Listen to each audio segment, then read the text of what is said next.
If you did what I did, you would lose your eligibility. You could lose your life.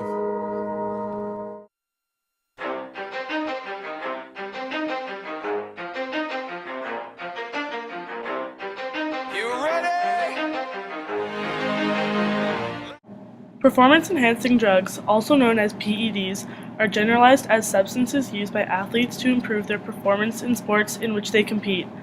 Some examples of PEDs include anabolic steroids, human growth hormones, and amphetamines. It's game season! Oh yeah, 210! Nice, way to go.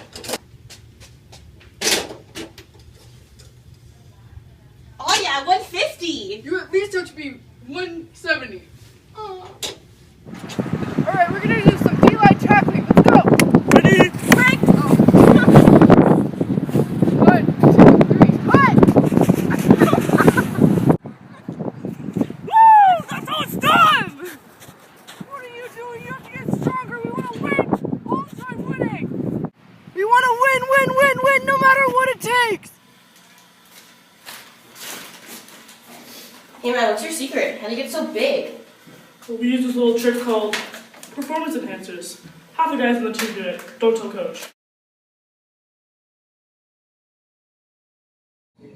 Pressure to perform, to maintain a scholarship, to make a team or keep a position on a team, and most importantly, the pressure to win at all costs, can cause athletes to use performance-enhancing drugs. Soccer player and football player fall. Get under a lot of pressure. You have to keep up with the schoolwork. And then get to practice when the coach is pushing and pushing. I've seen parents put kids under a lot of pressure. A female basketball player prepares for a free throw. I get very nervous. She shoots. And a football player runs. It's just me that puts the pressure on myself. Two soccer players run for the ball. I have to be the best. One kicks it away, but falls. Sometimes my expectations are higher than I can perform at. This pressure can originate within the athletes themselves or from their coaches, teammates, and parents.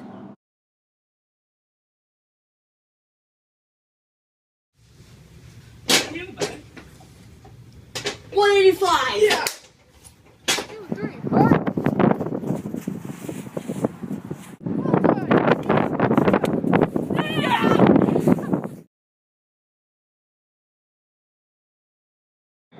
PEDs not only create an unlevel playing field, but they put athletes at risk for losing their eligibility to compete, and their health can be negatively impacted. These symptoms include dehydration, muscle cramps, fainting, drop in blood pressure, blood clotting, loss of coordination and balance, anxiety, unhealthy weight loss, addiction, increased rate of stroke, slowed heart rate, sleep disorders, loss of vision, headaches, tumors, nausea, tremors, and heart failure. Oh, hi there! Welcome to the lab.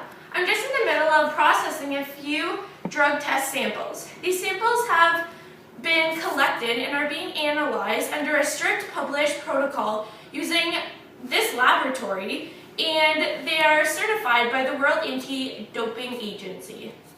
We test for 8 different classes of drugs. We test for 1, stimulants, 2, anabolic agents, 3, alcohol and beta blockers, 4, diuretics and other masking agents, 5, street drugs, 6, peptide hormones and analogs, 7, anti-estrogens, and 8, beta-2 agonists. The Westmount football team was selected to be tested for performance-enhancing drugs. About 80% of the players were tested positive for anabolic agents. Along with these severe health effects these players have faced, they have also lost their eligibility to compete this year. But is this a severe enough consequence?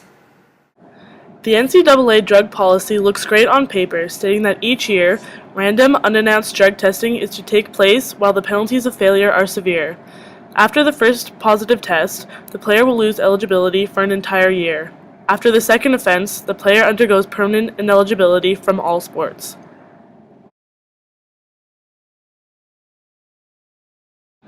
The NCAA drug policy is not severe enough regarding termination of the athlete's eligibility.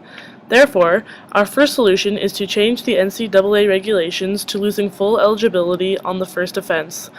Our second solution is to incorporate mandatory annual randomized drug testing for all teams in every university or college, no matter what division.